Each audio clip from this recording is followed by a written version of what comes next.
कहते हैं कि बुरे काम का परिणाम हमेशा ही नेगेटिव होता है, यानी कि आप जैसा करते हैं आपको रिज़ल्ट वैसा ही मिलेगा। तो आज की जो घटना है उसमें ऐसा ही कुछ हुआ। 2 सरकारी कर्मचारी, एक महिला और एक पुरुष आपस में एक ही रूम में उनको पकड़ लिया जाता है और पकड़ने के बाद भारी बवाल हो जाता है, यहाँ तक कि प्रशासन आती है, मारपीट भी हो जाती है। उसका वीडियो भी वो सोशल मीडिया पर वायरल होता है बहुत तेज़ी से। और उन दोनों को पकड़ने वाली कोई और नहीं बल्कि उस पुरुष कर्मचारी की पत्नी ही होती है। तो नमस्ते, प्रणाम, मैं पवन प्रजापति और आप देख रहे हैं हमारा यूट्यूब चैनल पवन प्रजापति स्टोरी। यदि आपको ये वीडियो अच्छी लगती है, हमारी वीडियो अच्छी लगती है, तो चैनल को सब्सक्राइब करना ना भूलें और बेल आइकन को प्रेस करें, क्योंकि हमारा जो वीडियो है वो अपलोड होने के बाद उसका नोटिफ़िकेशन सबसे पहले आप तक पहुँचता है, यदि आप बेल आइकन को प्रेस करते हैं तब। तो आप सभी चैनल को सब्सक्राइब करना ना भूलें। हमारे इस चैनल पर आप सभी को नई-नई सच्ची घटनाओं की, जानकारियों की और कहानियों का अवलोकन करने को मिलेगा। तो चलते हैं आज की जो सच्ची घटना है, उसके बारे में जानते हैं, सुनते हैं। बने रहिए हमारे साथ। तो शुरू करते हैं। आज की जो सच्ची घटना है वो उत्तर प्रदेश का एक ज़िला लगता है आगरा। आगरा ज़िला का एक जगह है रकाबगंज। रकाबगंज में एक महिला थाना होता है और वहाँ एक महिला का नई अभी पोस्टिंग होती है। तो दोस्तों सबसे पहले हम शुरुआत करते हैं कि घटना की जो शुरुआत होती है वह नोएडा से होती है। एक पुरुष इंस्पेक्टर जिसका नाम पवन कुमार बताया जाता है और दूसरा महिला थाना प्रभारी शैली अली राणा होती है। दोनों की नियुक्ति नोएडा में होती है। नोएडा के किसी क्षेत्र में होती है। वहाँ दोनों इंस्पेक्टर एक साथ एक क्षेत्र में काम करते हैं। काम करते करते उनमें दोस्ती होती है। दोस्ती फिर प्यार में बदल जाता है। उसके बाद दोनों आपस में एक प्रेमी और प्रेमिका का रोल अदा करने लगते हैं। पवन की शादी पहले से हो चुकी थी और पवन जहाँ भी उसकी पोस्टिंग होती थी वो अपने परिवार के साथ ही ज़्यादातर रहा करता था। और जो शैली राणा है उसकी शादी अभी नहीं हुई थी वो। तो दोनों में दोस्ती होती है, प्यार होता है। उसके बाद कुछ दिन तक दोनों नोएडा के उस क्षेत्र में काम करते हैं और कुछ दिन के बाद दोनों की जो पोस्टिंग होती है वो अलग-अलग, कभी सहारनपुर तो कभी गाज़ियाबाद, कभी मेरठ, मुज़फ्फरनगर, ऐसे तमाम जगह उनकी पोस्टिंग होती रहती है। जब ये घटना तब की है दोस्तों जब पवन की पोस्टिंग मुज़फ्फरनगर और शैली राणा की पोस्टिंग जो है वह आगरा के रकाबगंज महिला थाना में हो जाता है।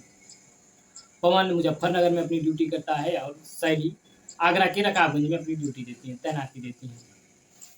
पवन अक्सर जहाँ भी शैली की जो पोस्टिंग होती थी तो पवन अक्सर छुट्टी निकाल कर शैली से मिलने के लिए जाया आया करता था और यह प्रक्रिया काफ़ी दिनों से चल रही थी। पिछले 3-4 साल से कह लीजिए कि यह प्रक्रिया चल रही थी। जहाँ-जहाँ शैली राणा की पोस्टिंग होती है वहाँ-वहाँ पवन जाता है और उससे मुलाकात करता है। उसके बाद फिर अब छुट्टी खत्म होने के बाद वो चला आता है अपनी ड्यूटी पर, यानी कि समय-समय से वो अपना आना-जाना करता रहता था। ऐसे ही का वाक़या है दोस्तों। पवन की शादी पहले से ही हुई थी और जब से शैली राणा पवन की बेहद करीब आई, तब से पवन का जो दिनचर्या था, जो स्वभाव था, कुछ उसमें बदलाव आने लगा। तो पत्नी को इस चीज़ की भनक लगती है और पत्नी इस चीज़ के बारे में सोचकर बहुत परेशान होती है और इसको जानने का प्रयास भी करती है, क्योंकि उसको अंदेशा तो हो गया था कि कुछ न कुछ गड़बड़ तो है। बट अब समस्या ये थी कि कोई सबूत नहीं था, कोई सुराग नहीं था, कोई विकल्प नहीं था। तो पवन की पत्नी योजना के तहत योजना बनाती है कि इनकी जो गतिविधियाँ, पवन की जो गतिविधियाँ हैं उस पे नज़र रखी जाए और यह कब कहाँ आते-जाते हैं इनका जो थोड़ा-सा इनको फ़ॉलो-अप किया जाए। तो आता है वह दिन दोस्तों। शैली की जो पोस्टिंग है वो आगरा के रकाबगंज महिला थाना में रहती है और पवन की जो पोस्टिंग है वो मुज़फ्फरनगर विजिलेंस से होती है। पवन छुट्टी लेते हैं मेडिकल के नाम पर और घर को बताते हैं कि वो मेडिकल के कुछ काम से इलाहाबाद जा रहे हैं।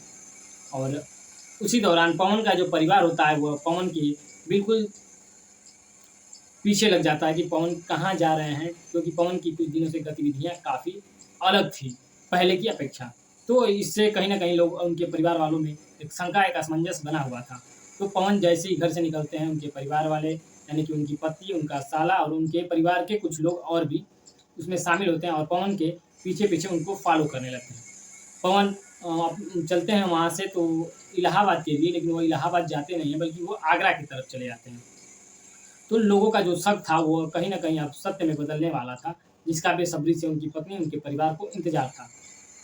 पवन रकाबगंज थाना जो महिला प्रभारी होती है, उसके सरकारी आवास में जाते हैं और आवास में सिर्फ़ शैली ही थी अकेले और उसके बाद पवन का इंतज़ार वो भी कर रही थी। दोनों से एक-दूसरे से फ़ोन से बातचीत हो रही थी और पहुँचते हैं, दोनों कमरे के अंदर होते हैं, कमरा अंदर से बंद हो जाता है। उसके बाद कुछ ही देर में इनका पीछा करते-करते इनकी पत्नी और इनके घरवाले भी पहुँच जाते हैं उसी सरकारी आवास के पास जिसमें शैली और पवन एक-दूसरे के साथ होते हैं। पहले पवन की पत्नी दरवाज़ा खटखटाती है लेकिन अंदर से कोई जवाब नहीं आता है या कोई दरवाजे को खोलता नहीं है। फिर पवन की पत्नी परिवार वालों के संग मिलकर उस दरवाजे को तोड़ देते हैं।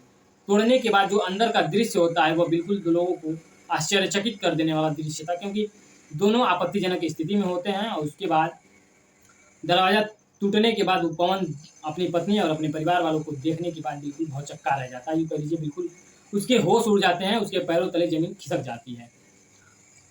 उसके बाद उनको बाहर लाया जाता है कपड़े मतलब उनको कपड़ा पहनाकर बाहर लाया जाता है और उनसे फिर पवन की पत्नी और उनके घरवाले मिलकर उन दोनों से मारपीट करते हैं। इस दौरान इस पूरे घटनाक्रम का कोई वहाँ पर उपस्थित वीडियो बना रहा था और जब इसकी सूचना प्रशासन को मिलती है तो प्रशासन मौके पर अपने फ़ोर्स के साथ पहुँचती है और दोनों पक्षों को थाने ले जाकर उनसे पूछताछ करती है और जो आरोपी होते हैं उनको गिरफ्तार भी करती है। उनके खिलाफ मुकदमा भी दर्ज करती है। उसके बाद कोई इस वीडियो को सोशल मीडिया पर वायरल कर देता है। वीडियो खूब सुर्खियाँ बटोरती है और उसमें काफ़ी कमेंट्स नेगेटिव कमेंट्स लोगों के आते रहते हैं और काफ़ी इसमें जो काफ़ी हद तक जो वर्दी थी वो दागदार लोगों ने प्रतिक्रिया करते हुए कहा कि वर्दी को दागदार बना दिए हैं। ऐसे लोग जो है ऐसे लोग प्रशासन के लिए उचित नहीं है। ऐसा तमाम लोगों का नेगेटिव कमेंट्स आने लगा।